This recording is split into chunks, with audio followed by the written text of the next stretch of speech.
ಆತ್ಮೀಯ ಮಕ್ಕಳ ಸಾಹಿತ್ಯ ಪ್ರೇಮಿಗಳೇ, ನಮಸ್ಕಾರಗಳು. ನಾನು ನಿಮ್ಮ ಶಂಕರದೇವರು ಹಿರೇಮಠ.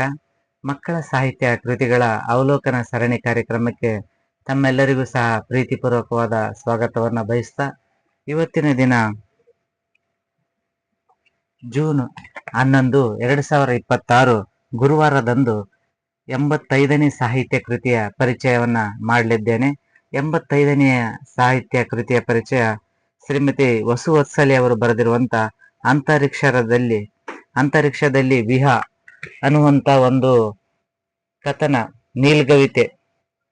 ನೀಲ್ಕಥನವನ್ನ ಕುರಿತಾದಂತಹ ಕೃತಿ ಪರಿಚಯವನ್ನ ಇವತ್ತು ನಾನು ಮಾಡಲಿದ್ದೇನೆ. ಒಂದು ಸುಂದರವಾದ ಹಾಗೂ ಬಹುವರ್ಣದ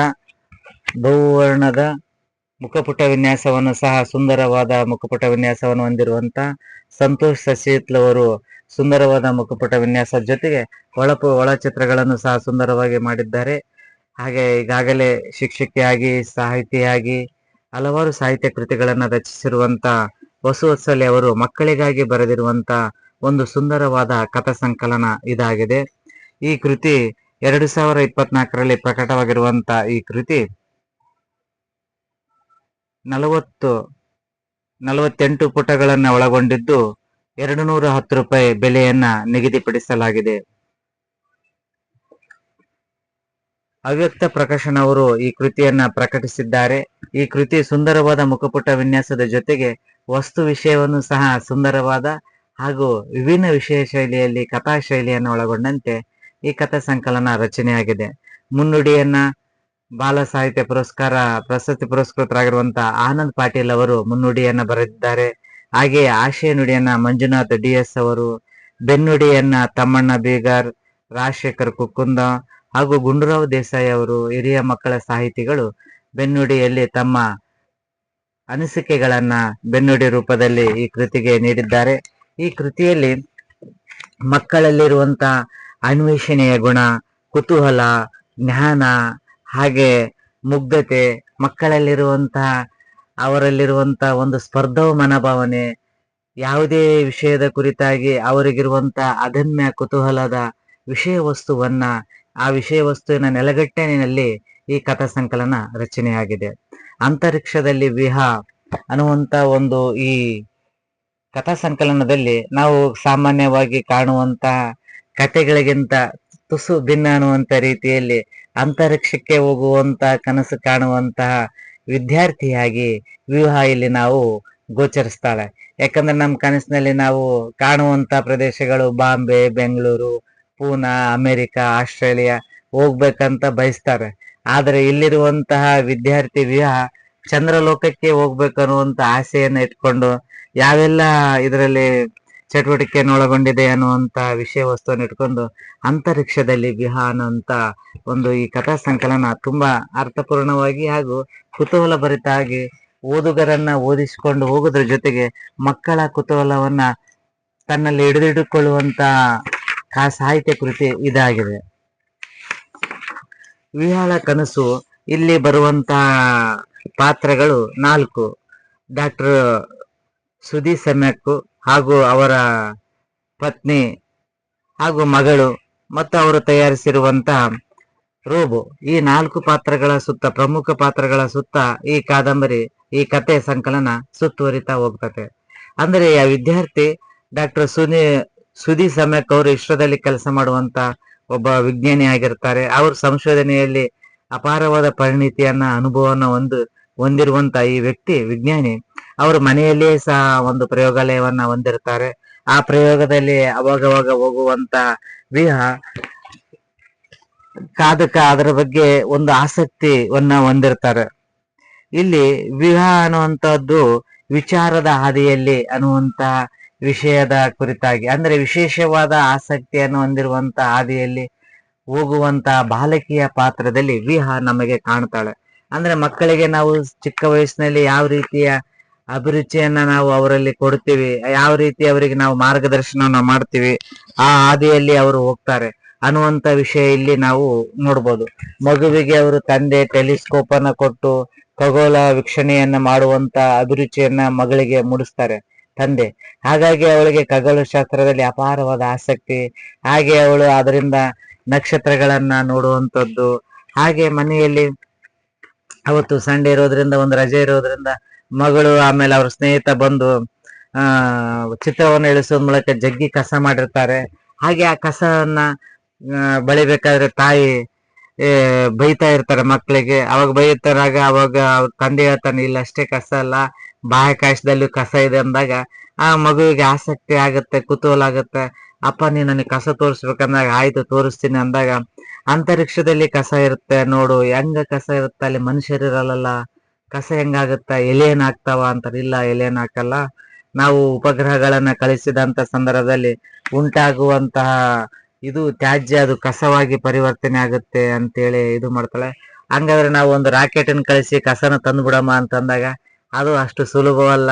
ಯಾಕಂದ್ರೆ ಇದು ಭೂಮಿ ಅಲ್ಲ, ಅದು ಅಂತರಿಕ್ಷ ಇರುತ್ತೆ, ಅದ್ರೊಳಗೆ ಹೋಗೋದು ಅಷ್ಟು ಸುಲಭ ಅಲ್ಲ ಅಂತ ಹೇಳಿದಾನ. ತದನಂತರ ಅದು ತುಂಬಾ ಅಪಾಯ ಐತಿ ಅನ್ನುವಂತ ವಿಷಯವನ್ನ ಹೇಳ್ತಾರೆ. ಅವಾಗ ಇದೇ ವಿಷಯದಲ್ಲಿ ಆಕೆ ಮಲಗಿದಾಗ ರಾತ್ರಿ ಕನಸಿನಲ್ಲಿ ಅವನು ಅವನ ತಮ್ಮ ಚಿಂಟು, ವಿಹಾ ಮತ್ತು ಚಿಂಟು ಸ್ಪೇಸ್ ಸ್ಟುಡಿಯೋಗೆ ಹೋಗಿ ಆ ಶೂಟ್ ಹಾಕೊಂಡು ಚಾಕ್ಲೇಟು ಬಿಸ್ಕೆಟು ಇಟ್ಕೊಂಡು ಹೋಗಿ ಆ ಬ್ಯಾಗಿನಲ್ಲಿ ಹೋಗಿ ಸ್ಪೇಸ್ ಗ್ಲೌಸು ಮಾಸ್ಕ್ ತೊಟ್ಟು ಅಲ್ಲಿಗೆ ಹೋಗಿ ಸ್ಪೇಸ್ ನಲ್ಲಿ ಹೋಗಿ ಅಲ್ಲಿರುವಂತ ಕಸವನ್ನ ತಂದು ಭೂಮಿಗೆ ತರುವಂತ ಒಂದು ಕನಸನ್ನ ಕಾಣ್ತಾಳೆ. ಆಗ ತಂದು ಚಪ್ಪಾಳೆಯನ್ನ ತಟ್ಟಿದಾಗ ಆಕೆಗೆ ಗೊತ್ತಾಗುತ್ತೆ ತಾನು ಕಂಡಿದ್ದು ಕನಸು ಅಂತೇಳಿ. ಹಾಗೆ ಸ್ವೀಟು ಅನ್ನುವಂತ ಒಂದು ರೋಬೋವನ್ನ ಅವರ ತಂದೆ, ವಿವಾಹನ ತಂದೆ ಕಂಡುಹಿಡಿತಾರೆ. ಆ ಸ್ವೀಟು ಅನ್ನುವಂತ ರೋಬೋ ಈ ಮಗುವಿಗೆ ಒಂದು ಒಳ್ಳೆಯ ಉತ್ತಮ ಗೆಳೆಯ ಆಗ್ತಾನೆ. ಹಾಗೆ ವಿಶೇಷವಾದ ಎಲ್ಲ ಮಾಹಿತಿಯನ್ನ ಅದು ಹೊಂದಿರುತ್ತೆ. ಹಾಗೆ ಫ್ಲೈಯಿಂಗ್ ಸಾಸರ್ನಲ್ಲಿ ಎಲಿಯನ್ಸ್ ಅನ್ನುವಂತ ಈ ಅಧ್ಯಾಯದಲ್ಲಿ ನಾವು ಏನ್ ಕಾಣ್ತೀವಿ, ಮಕ್ಕಳು ತರಗತಿಯಲ್ಲಿ ವಿಜ್ಞಾನ ಶಿಕ್ಷಕಿಯರು ಪಾಠ ಮಾಡ್ತಿರ್ತಾರೆ. ಚಂದ್ರನ ಬಗ್ಗೆ ವಿವರಿಸಬೇಕಾದ್ರೆ ಹೇಳ್ತಾರೆ, ಚಂದ್ರನ ವಾತಾವರಣ ತಂಪಾಗಿರುತ್ತೆ, ಚಂದ್ರನ ವಾತಾವರಣ ಗುಣಲಕ್ಷಣ ಹಾಗೆ ಹೀಗೆ ಅಂದಾಗ ಆ ಮಕ್ಳಿಗೆ ಬಹಳ ಖುಷಿ ಆಗ್ಬಿಡುತ್ತೆ, ಹಾಗೆ ಕುತೂಹಲ ಆಗುತ್ತೆ. ಅವಾಗ ನಾನು ಹೋಗ್ತೀನಿ ಚಂದ್ರನ ತಲೆ ಅಂತ ವಿಹಾ ಹೇಳಿದಾಗ, ಹೌದು ನಿಮ್ ತಂದೆಯವರು ಖಗೋಳ ಶಾಸ್ತ್ರಜ್ಞರಲ್ಲ, ವಿಜ್ಞಾನಿಗಳು, ಹಾಗಾಗಿ ನೀನು ಹೋದ್ರೆ ಹೋಗ್ಬೋದು ಅನ್ನೋಂತ ಒಂದು ಮಾತನ್ನ ವಿಜ್ಞಾನ ಶಿಕ್ಷಕ ಹೇಳ್ತಾರೆ. ಶಿಕ್ಷಕರು ಹೇಳಿದ ಮಾತನ್ನ ಹೇಳಿದ್ದೇ ತಡ ಆ ವಿದ್ಯಾರ್ಥಿಗಳೆಲ್ಲರೂ ಸಹ ಈಕೆ ಮೇಲೆ ಮುಗಿ ಬೀಳ್ತಾರೆ. ನಿನ್ ಮನೆಗೆ ನಾನು ಕರ್ಕೊಂಡು ಹೋಗು, ನಿನ್ ಮನೆಯಲ್ಲಿರುವಂತ ಅದನ್ನ ಲ್ಯಾಬ್ ನಾವು ನೋಡ್ಬೇಕು ಅಂತ ಹೇಳಿ ಹಠ ಬೀಳ್ತಾರೆ. ಆದ್ರೆ ಎಲ್ಲರಿಗೂ ಸಹ ಹೇಳ್ತಾಳೆ, ಆಯ್ತಾಯ್ತು ಬರಂತೀರಿ ಅಂತ ಹೇಳ್ತಾಳೆ. ಹಾಗೆ ಈಕೆಗೂ ಸಹ ಒಂದು ಆಸೆ ಆಗುತ್ತೆ, ಓ ತಂದೆ ನನಗೆ ಒಪ್ಪಿಗೆ ನೀಡಿದ್ರೆ ನಾನು ಚಂದ್ರಲೋಕಕ್ಕೆ ಹೋಗಿ ಬರ್ಬೋದು ಅಂತೇಳಿ ಆಸೆ ಆಗುತ್ತೆ. ಹಾಗೆ ಆ ಆಸೆಯನ್ನ ಬಂದು ಮಗುವಿಗೆ ಹೇಳ್ತಾರೆ, ತಂದೆಗೆ ಹೇಳ್ತಾರೆ. ಆದ್ರೆ ತಂದೆ ಹೇಳ್ತಾರೆ, ಅದೇನಮ್ಮ ನಿಮ್ ಅಜ್ಜ ಅಜ್ಜಿ ಊರು ಮಾಡಿ ಹಿಂಗ್ ಹೋಗಿ ಹಿಂಗ್ ಬರಕ, ಚಂದ್ರಲೋಕಕ್ಕೆ ಹೋಗ್ಬೇಕು ಅಂದ್ರೆ, ಚಂದ್ರನ ಹತ್ರ ಹೋಗ್ಬೇಕಂದ್ರೆ ಬಹಳಷ್ಟು ಶ್ರಮ ಬೇಕು, ಪರಿಶ್ರಮ ಬೇಕು, ತರಬೇತಿ ಬೇಕು, ಸಿದ್ಧತೆ ಬೇಕು ಅಂತಂದಾಗ, ಇಲ್ಲ ನಾನು ಒಂದಿನ ರಜೆ ಹಾಕಿನಿ, ಇವತ್ತು ಹೋಗಿ ನಾಳೆ ಬಂದ್ಬಿಡ್ತೀನಿ, ನನಗೆ ಬೇಗ ಕಳಿಸು ಅಂತಾಳ. ಅವಾಗ ತಂದೆ ತಿಳಿ ಹೇಳ್ತಾರೆ. ಎಷ್ಟೇ ತಿಳಿ ಹೇಳಿದ್ರು ಸಹ ಆಕೆಗೆ ಕೋಪ ಕಡಿಮೆ ಆಗೋದಿಲ್ಲ, ಚಂದ್ರನ ತಲೆ ಹೋಗ್ಬೇಕು ಅನ್ನೋಂತ ಒಂದು ಆಸೆ ಕಡಿಮೆ ಆಗೋದಿಲ್ಲ. ಅದೇ ರೀತಿ ಸಿಟ್ಟಾಗಿ ಕುಂತಿರ್ತಾಳೆ. ಅವಾಗ ಅಲ್ಲಿರುವಂತ ರೋಬೋ ಏನ್ ಹೇಳ್ತಾನೆ, ಆಕೆ ಅದೇ ಸಿಟ್ನಲ್ಲಿ ಹೋಗಿ ಇದ್ರೊಳಗೆ ಟೆಲಿಸ್ಕೋಪ್ ನ ನೋಡ್ಬೇಕಾದ್ರೆ ಒಂದು ಎದುರಿಗಿರುವಂತ ಬೆಟ್ಟದಲ್ಲಿ ಏಲಿಯನ್ಸ್ ಇಳಿಯುವಂಥದ್ದು ಹೋಗುವಂತ ಒಂದು ಆರುವ ತಟ್ಟೆ ಇಳಿಯುವಂಥದ್ದು ಹೋಗುವಂಥದ್ದು ಕಾಣುತ್ತೆ. ಅವಳಿಗೆ ಒಂದು ಅಪಾರವಾದ ಕುತೂಹಲ ಆಗುತ್ತೆ, ಹೆಂಗಾದ್ರೂ ಮಾಡಿ ಆ ಬೆಟ್ಟಕ್ಕೆ ಹೋಗಿ ನೋಡ್ಬೇಕು ಅಂತೇಳಿ. ಅವಾಗ ಅವಳ ಜೊತೆ ಸ್ವೀಟುವನ್ನ ಕರಿತಾಳ. ಸ್ವೀಟು ಆಯ್ತು ಬರ್ತೀನಿ ಅಂತ ಹೋಗ್ತಾರೆ. ಹೋದಾಗ ಬಹಳಷ್ಟು ದೂರ ಹೋದಾಗ ಅವ್ರಿಗೆ ಗೊತ್ತಾಗುತ್ತೆ, ಈಗ ನಾವು ಇದ್ ರೀತಿ ನಡ್ಕೊಂತ ಹೋದ್ರೆ ನಾವು ಬೆಟ್ಟ ಮುಟ್ಟೋದ್ ಕಷ್ಟ, ಮನೆಯಲ್ಲಿ ತಂದೆ ಒಂದು ಹಾರುವ ಇದಕ್ಕಂಡು ಹಿಡಿದಾರೆ, ಅದನ್ನ ನಾವು ಬಂದು ಹೋದ್ರೆ ಈಸಿಯಾಗಿ ಹಾರಬಹುದು ಅಂತೇಳಿ. ಸರಿ ಅಂತ ಇಬ್ರು ಸಹ ಮತ್ತೆ ವಾಪಸ್ ಲ್ಯಾಬಿಗೆ ಬರ್ತಾರೆ. ಬಂದು ಹಾರುವಂತ ಒಂದು ಸ್ಯೂಟನ್ನ ಹಾಕ್ಕಂತಾರೆ. ಆದ್ರೆ ಅದನ್ನ ಯಾವ ರೀತಿ ಮಾಡ್ಬೇಕು, ಯಾವ ರೀತಿ ಆಪರೇಟ್ ಮಾಡ್ಬೇಕು ಅನ್ನೋಂಥದ್ದು ಇಬ್ರಿಗೂ ಗೊತ್ತಿರಲ್ಲ. ಅದನ್ನ ಆನ್ ಮಾಡಿಬಿಡ್ತಾರೆ. ಆನ್ ಮಾಡಿದಾಗ ವ್ಯೂ ಹಾರಕ್ ಸ್ಟಾರ್ಟ್ ಮಾಡ್ತಾಳೆ. ಕೊಠಡಿಯಲ್ಲಿ ರೂಮ್ನಲ್ಲಿ ಸುತ್ತ ಹಾರಾಗ್ತಾ ಹೋಗ್ತಾಳೆ. ಅವಾಗ ಇವಳ ಶಬ್ದವನ್ನ ಕೇಳಿ ಬಂದಂತ ಅವ್ರ ತಾಯಿ ರೋಬೋಗ್ ಬೈತಾಳ, ಏನ್ ರೋಬೋ ಸ್ವೀಟು, ನೀನ್ ಏನ್ ಮಾಡಿದಿ, ನೀನು ಮಗಳನ್ನ ಹಾರಕ್ ಹತ್ಬಿಟ್ಟಿ, ಅಪಾಯಕ್ಕೆ ಒಡ್ಡಿಬಿಟ್ಟಿ ಅಂತೇಳಿ ಬೈತಾಳೆ. ಅವಾಗ ಅವ್ರ ಗಂಡಗೆ ಫೋನ್ ಮಾಡಿದಾಗ ಗಂಡ ಬಂದು ಅದನ್ನ ಆಫ್ ಮಾಡಿ ಅವನ್ನ ಆಕೆನ ಕೆಳಗಿಳಿಸ್ಕೊಂತಾನೆ. ಹಾಗೆ ಸ್ವೀಟು ರೋಬನ್ ಮೇಲೆ ಕೋಪಗೊಂಡು ಆ ಬ್ಯಾಟ್ರಿನ ತೆಗೆದು ಅದನ್ನ ಸ್ವಿಚ್ ಆಫ್ ಮಾಡಿ ಮೂಲೆಗೆ ಇಟ್ಟು ಬಿಡ್ತಾನೆ. ಇದರಿಂದ ಕೋಪಗೊಂಡಂತ ಆ ಹುಡುಗಿ ಭಯಭೀತಲಾಗ್ತಾಳೆ. ಆಮೇಲೆ ಸ್ವೀಟ್ ಹೋಗ ಮತ್ತೆ ಚಾರ್ಜ್ ಮಾಡ್ರಿ ಅಂತೇಳಿ ಇದು ಮಾಡ್ತಾಳೆ. ಅವಾಗ ಅವರು ಮತ್ತೆ ಬಂದು ತಾನೇ ಬ್ಯಾಟ್ರಿ ಹಾಕಿ ಚಾರ್ಜ್ ಮಾಡಿದಾಗ ಅದು ಆಕ್ಟಿವ್ ಆಗುತ್ತೆ. ಆಕ್ಟಿವ್ ಆದಾಗ ಅವರಿಬ್ರು ಸಹ ಪುನಃ ಆರುವಂತ ಒಂದು ಆರುವಂತ ಫ್ಲೈಯಿಂಗ್ ಇದನ್ನ ಹಾಕೊಂಡು ಹೋಗ್ತಾರೆ. ಆ ಬೆಟ್ಟಕ್ಕೆ ಹೋಗ್ತಾರೆ. ಬೆಟ್ಟಕ್ಕೆ ಹೋದಾಗ ಅಲ್ಲಿ ಏಲಿಯನ್ಸ್ ಮತ್ತೆ ಬರ್ತಾರೆ. ಏಲಿಯನ್ಸ್ ಬಂದಂತ ಸಂದರ್ಭದಲ್ಲಿ ಇಲ್ಲಿ ಅಪಾಯ ಇದೆ ಅನ್ನೋಂಥದ್ದು ಗೊತ್ತಾದಾಗ ಆ ಮಗುವನ್ನ ಕರೆದುಕೊಂಡು ಆ ರೋಬೋ ವಾಪಸ್ಸು ಆರುವಂತ ಸ್ಪೇಸ್ ಇದನ್ನ ಹಾಕೊಂಡು ಮರಳಿ ಬಂದ್ಬಿಡ್ತಾರೆ. ಬಂದಾಗ ಆಕೆಗೆ ಒಂದು ಆಘಾತ ಆಗಿರುತ್ತೆ, ಕುತೂಹಲ ಆಗಿರುತ್ತೆ. ಅದರಲ್ಲಿ ಏನಾಗುತ್ತೆ, ಅವಳಿಗೆ ಒಂದು ಆಶ್ಚರ್ಯ ಆಗುತ್ತೆ.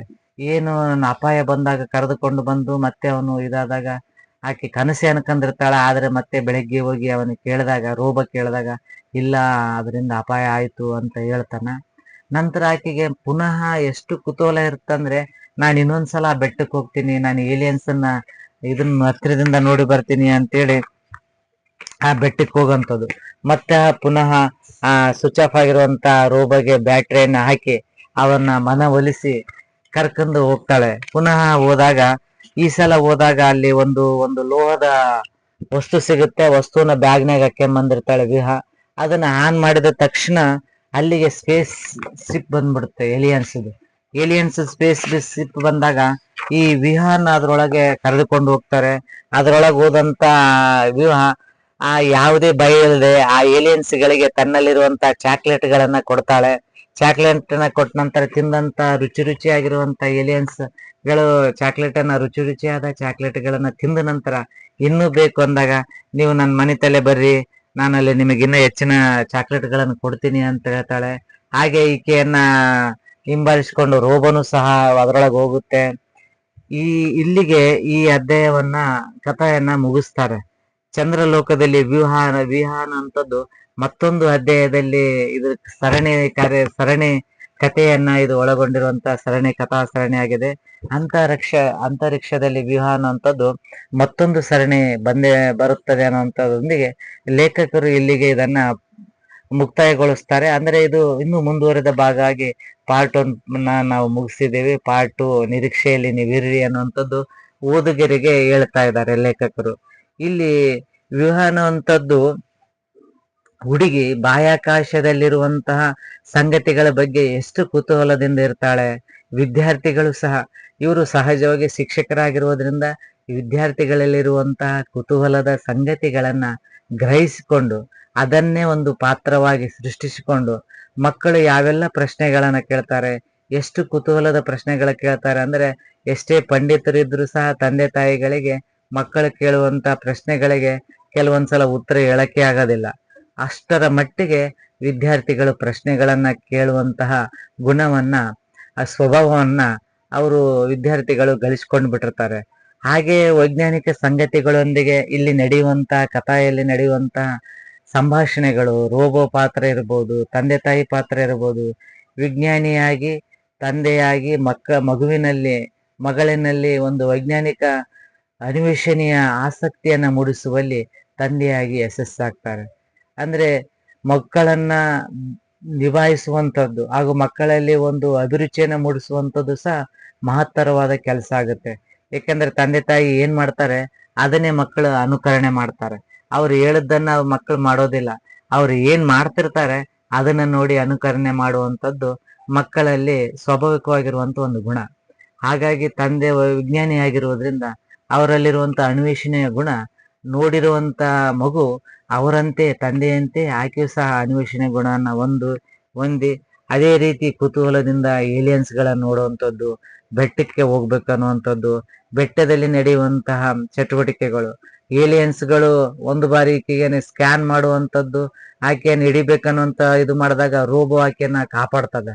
ಆದ್ರೂ ಸಹ ಬೇರೆಯವರು ಆದ್ರೆ ದೊಡ್ಡವರಾಗಿದ್ರೆ ಭಯಪಟ್ಟು ಇನ್ನೊಮ್ಮೆ ಹೋಗೋದೇ ಬೇಡ, ಆ ಕಡೆ ತಲೆ ಹಾಕಿ ನೋಡೋದೇ ಬೇಡ ಅಂತ ಹೇಳಿ ಬಿಟ್ಬಿಡ್ತಿದ್ರು. ಆದ್ರೆ ಇಲ್ಲಿ ವಿಚಾರದ ಹಾದಿಯಲ್ಲಿ ಅನ್ನುವಂತ ಗುಣಲಕ್ಷಣನೇ ಹೊಂದಿರುವಂತ ವಿಶೇಷವಾದ ವ್ಯಕ್ತಿಯಾಗಿ ಮಗು ಕಾಣುತ್ತೆ. ಅಂದ್ರೆ ಅವಳಲ್ಲಿರುವಂತಹ ಕುತೂಹಲ ಎಷ್ಟರ ಮಟ್ಟಿಗೆ ಇರುತ್ತಂದ್ರೆ ಅಪಾಯ ಇದ್ರೂ ಸಹ ಆಕೆ ಅದನ್ನ ಲೆಕ್ಕಿಸೋದಿಲ್ಲ. ನಾನು ಒಬ್ಬನೇ ಹೋಗ್ತೀನಿ ಅಂತೇಳಿ ಆಕೆ ಪಣ ತೊಡ್ತಾಳೆ. ಆದರೆ ರೋಬೋ ನಾನು ನನ್ನ ಜೊತೆಗೆ ಬರ್ತೀನಿ ಅಂತೇಳಿ, ಏಕೆಂದ್ರೆ ಮಗು ಆ ರೋಬೋ ಜೊತೆಗೆ ಆತ್ಮೀಯವಾದ ಗೆಳೆತನವನ್ನ ಬೆಳೆಸಿಬಿಟ್ಟಿರುತ್ತೆ. ಹಾಗಾಗಿ ಗೆಳೆತನಕ್ಕೆ ಕಟ್ಟು ಬಿದ್ದಂತ ರೋಬೋ ಅವಳಿಗಾಗಿ ಮತ್ತೊಮ್ಮೆ ಏಲಿಯನ್ಸ್ ಗಳಿಗೆ ಲೋಕಕ್ಕೆ ಹೋಗುವಂಥದ್ದು, ಏಲಿಯನ್ಸ್ ಗಳ ಬೆಟ್ಟಕ್ಕೆ ಹೋಗುವಂಥದ್ದು. ಆದ್ರೆ ಬೆಟ್ಟದಲ್ಲಿ ಸಿಕ್ಕಂತ ಒಂದು ಲೋಹದ ಒಂದು ಪೀಸನ್ನ ಈಕೆ ತಂದಿರ್ತಾಳೆ. ಅದನ್ನ ಮುಟ್ಟುದ್ರ ಜೊತೆಗೆ ಆನ್ ಆದ ಕಾರಣದಿಂದಾಗಿ ಅವಳನ್ನ ನಾವು ಏಲಿಯನ್ಸ್ ಅಂತರಿಕ್ಷದ ಒಂದು ಇದರೊಳಗೆ ಎಳೆದುಕೊಂಡಾಗ ಅನಿವಾರ್ಯವಾಗಿ ಆಕೆಯನ್ನ ಪಾಲಿಸ್ತದ. ಆಕೆಯನ್ನು ಹಿಂಬಾಲಿಸಿಕೊಂಡು ರೋಬನು ಸಹ ಅದರೊಳಗೆ ಹೋಗಿ ಸಿಕ್ಕಾಕೊಳ್ಳುತ್ತೆ. ಅದು ಅಪಾಯ ಇರಬಹುದು, ಸುರಕ್ಷಿತವಾಗಿರ್ಬೋದು. ಆದ್ರೆ ಗೆಳೆಯರನ್ನ ಬಿಟ್ಕೊಡ್ಬಾರ್ದು. ಗೆಳೆಯರಿಗೆ ಎಷ್ಟೇ ಅಪಾಯ ಬಿದ್ದರೂ ಗೆಳೆಯರ ಜೊತೆಗೆ ಇರ್ಬೇಕನ್ನುವಂತ ಒಂದು ಸಂದೇಶವನ್ನ ಲೇಖಕರು ಇಲ್ಲಿ ಕೊಟ್ಟಿದ್ದಾರೆ. ಅಂದ್ರೆ ಮನುಷ್ಯತ್ವ, ಮಾನವೀಯತೆಯನ್ನು ಹೊಂದಿರುವಂತ ಜೀವಂತವಾಗಿರುವಂತ ಮನುಷ್ಯ ಕೆಲವೊಮ್ಮೆ ಅಪಾಯ ಬಂದಾಗ ಗೆಳೆಯರನ್ನ ಕೈ ಕೊಟ್ಬಿಡ್ತಾನೆ.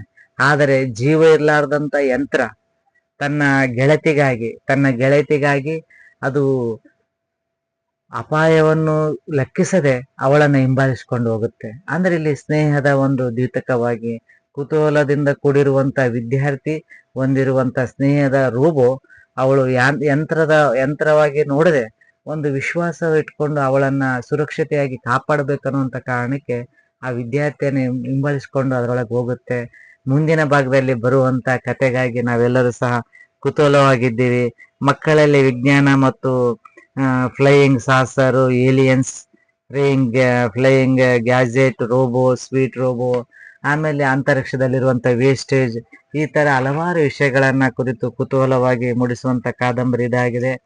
ಆತ್ಮೀಯ ಮಕ್ಕಳ ಸಾಹಿತ್ಯ ಪ್ರೇಮಿಗಳೇ, ತಾವೆಲ್ಲರೂ ಇಂಥ ಸಾಹಿತ್ಯ ಕೃತಿಗಳನ್ನ ಕೊಂಡು ಓದುವ ಮೂಲಕ ಮಕ್ಕಳ ಸಾಹಿತ್ಯವನ್ನ ಹೆಮ್ಮರವಾಗಿ ಬೆಳೆಸುವಂತ ಕೆಲಸ ಆಗ್ಬೇಕು.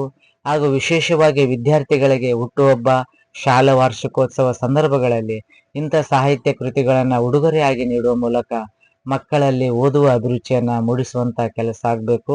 ಶ್ರೀಮತಿ ವಸುವತ್ಸಲೆ ಅವರು ಸುಂದರವಾದ ಕಥೆಯನ್ನ ಬರೆದಿದ್ದಾರೆ. ಆ ಕಥೆಗಳಿಗೆ ಸುಂದರವಾದ ಚಿತ್ರಗಳನ್ನ ಸಂತೋಷ್ ಸಸೇಟ್ಲ್ ಅವರು ಅರ್ಥಪೂರ್ಣವಾದ, ಸುಂದರವಾದ, ಆಕರ್ಷಕವಾದ ಚಿತ್ರಗಳನ್ನ ಬಿಡಿಸಿಕೊಟ್ಟಿದ್ದಾರೆ. 85ನೇ ಸರಣಿಯನ್ನ ಈ ಕೃತಿಯ ಮೂಲಕ ಪರಿಚಯಿಸ್ತಾ ಇವತ್ತಿನ ದಿನ ಕೃತಿ ಪರಿಚಯವನ್ನ ಮುಗಿಸ್ತಾ ಇದ್ದೇನೆ. ನಾಳೆ ದಿನ ಮತ್ತೊಂದು ಸಾಹಿತ್ಯ ಕೃತಿಯೊಂದಿಗೆ ನಿಮ್ಮ ಮುಂದೆ ಹಾಜರಾಗ್ತೇನೆ. ಅಲ್ಲಿಯವರೆಗೂ ಧನ್ಯವಾದಗಳು.